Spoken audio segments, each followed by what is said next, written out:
नमः शिवाय। शिवजी सदा सहाय। ओम नमः शिवाय। गुरु जी सदा सहाय। रुद्र संहिता के प्रथम सती खंड का 26वां अध्याय। प्रयाग में समस्त महात्मा मुनियों द्वारा किए गए यज्ञ में दक्ष का भगवान शिव को तिरस्कार पूर्वक शाप देना तथा नंदी का ब्राह्मण कुल को शाप प्रदान, भगवान शिव का नंदी को शांत करना। ब्रह्मा जी कहते हैं, नारद पूर्व काल में समस्त महात्मा मुनि प्रयाग में एकत्रित हुए। वहां सम्मिलित हुए उन सब महात्माओं का विधि विधान से एक बहुत बड़ा यज्ञ हुआ। उस यज्ञ में सनकादिक सिद्ध गण, देव ऋषि, प्रजापति, देवता तथा ब्रह्मा का साक्षात्कार करने वाले ज्ञानी भी पधारे थे। मैं भी मूर्तिमान महातेजस्वी निगमों और आगमों से युक्त हो सपरिवार वहां गया था। अनेक प्रकार के उत्सवों के साथ वहां उनका विचित्र समाज जुटा था। नाना शास्त्रों के संबंध में ज्ञान चर्चा एवं वाद विवाद हो रहे थे। मुने उसी अवसर पर सती तथा पार्षदों के साथ त्रिलोक हितकारी सृष्टिकर्ता एवं सबके स्वामी भगवान रुद्र भी वहां आ पहुंचे। भगवान शिव को आया देख संपूर्ण देवताओं, सिद्धों तथा मुनियों ने और मैंने भी भक्तिभाव से उन्हें प्रणाम किया और उनकी स्तुति की। फिर शिव की आज्ञा पाकर सब लोग प्रसन्नता पूर्वक यथास्थान बैठ गए। भगवान का दर्शन पाकर सब लोग संतुष्ट थे और अपने अपने सौभाग्य की सराहना करते थे। इसी बीच में प्रजापति के भी पति प्रभु दक्ष, जो बड़े तेजस्वी थे, अकस्मात घूमते हुए प्रसन्नता पूर्वक वहां आए। वे मुझे प्रणाम करके मेरी आज्ञा ले वहां बैठे। दक्ष उन दिनों समस्त ब्रह्मांड के अधिपति बनाए गए थे, अतएव सबके द्वारा सम्मानीय थे, परंतु अपने इस गौरवपूर्ण पद को लेकर उनके मन में बड़ा अहंकार था, क्योंकि वे तत्व ज्ञान से शून्य थे। उस समय समस्त देव ऋषियों ने नतमस्तक हो स्तुति और प्रणाम के द्वारा दोनों हाथ जोड़कर उत्तम तेजस्वी दक्ष का आदर सत्कार किया। परंतु जो नाना प्रकार के लीला विहार करने वाले सबके स्वामी और उत्कृष्ट लीलाकारी स्वतंत्र परमेश्वर हैं, उन महेश्वर ने उस समय दक्ष को मस्तक नहीं झुकाया। वे अपने आसन पर बैठे ही रह गए। वे होकर दक्ष का स्वागत नहीं किया। महादेव जी को वहां मस्तक झुकाते ना देख मेरे पुत्र प्रजापति दक्ष मन ही मन अप्रसन्न हो गए। उन्हें रुद्र पर सहसा क्रोध आया। वे ज्ञान शून्य तथा महान अहंकारी होने के कारण महाप्रभु रुद्र को क्रूर दृष्टि से देखकर सबको सुनाते हुए उच्च स्वर में कहने लगे। दक्ष ने कहा, ये सब देवता, असुर, श्रेष्ठ ब्राह्मण तथा ऋषि मुझे विशेष रूप से मस्तक झुकाते हैं, परंतु वे जो प्रेतों और पिशाचों से घिरा हुआ महामनस्वी बनकर बैठा है, वे तुच्छ मनुष्य के समान क्यों मुझे प्रणाम नहीं करता।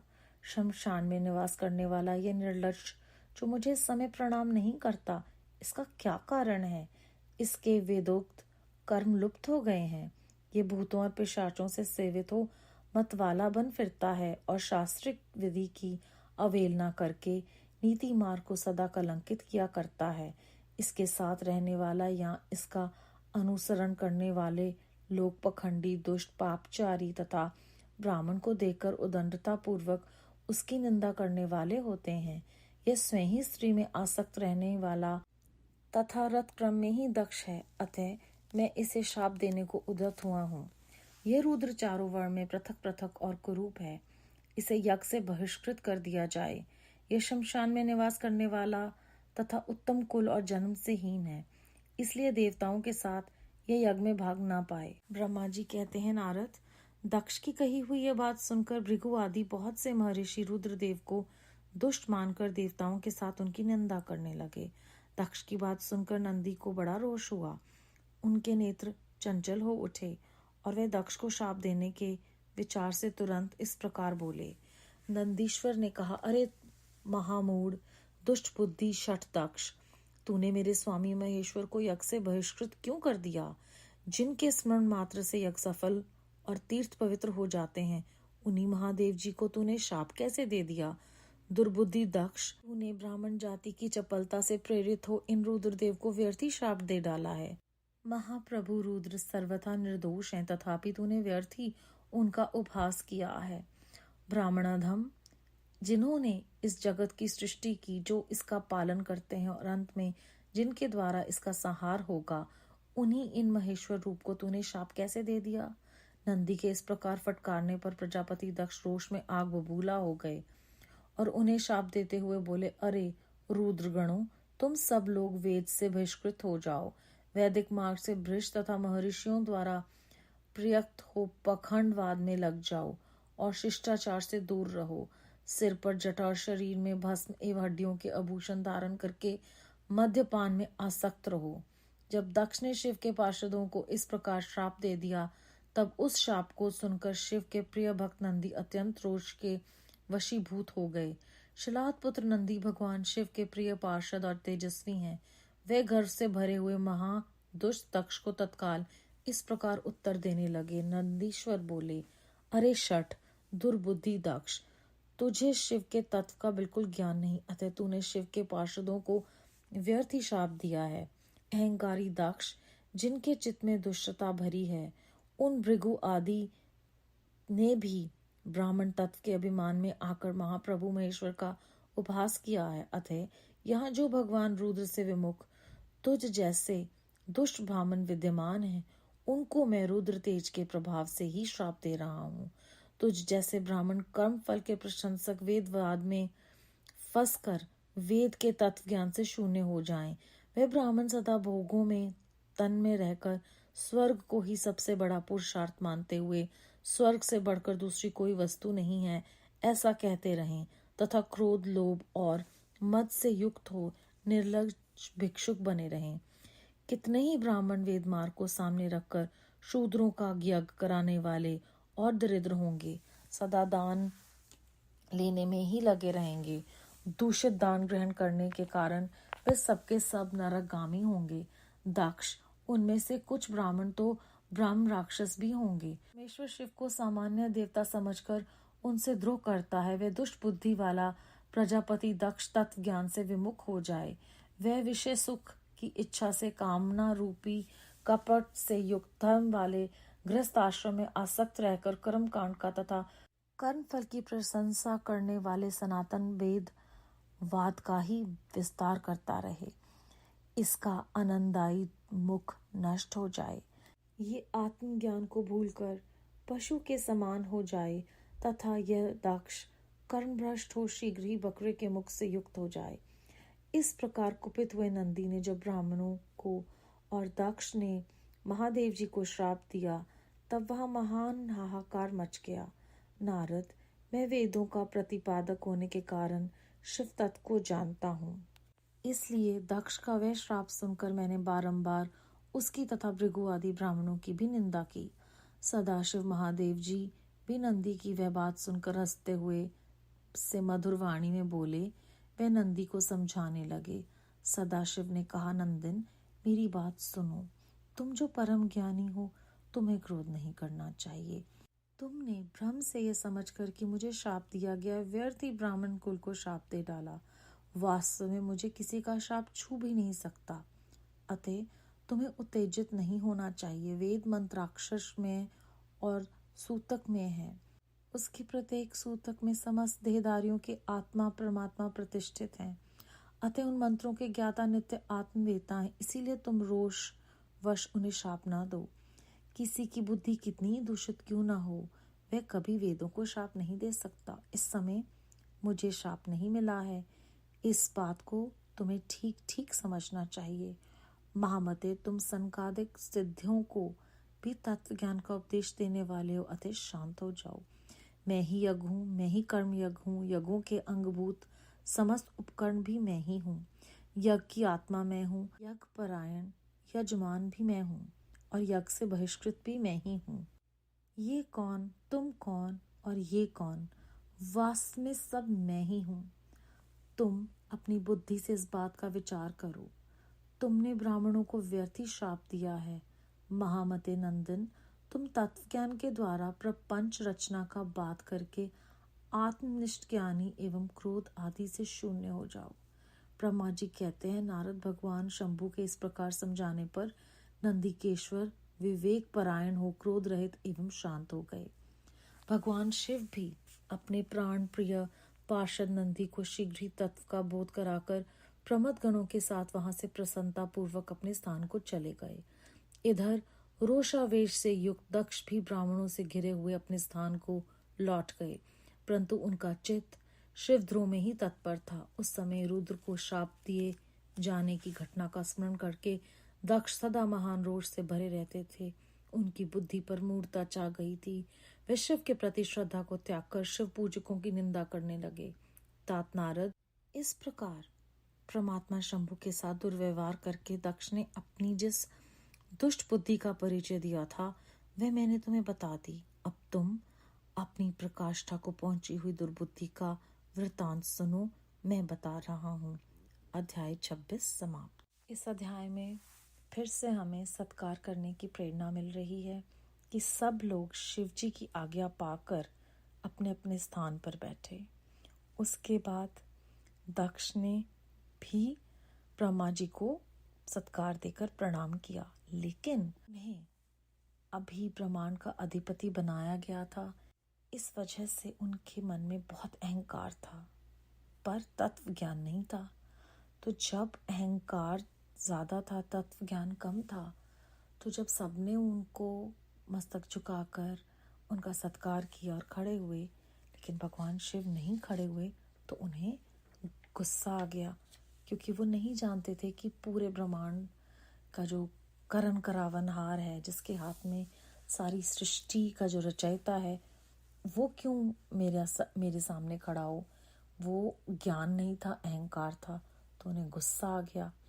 उन्होंने गुस्से में आकर कह दिया कि जो भी इनको मानता है और इनका ध्यान करता है वो वेद कर्म से लुप्त हो जाए, वो कलंकित काम करें, वो पखंडी बन जाएं, दुष्ट बन जाएं, पाप करें। ये सब सुनकर नंदी जी को बहुत गुस्सा आ गया।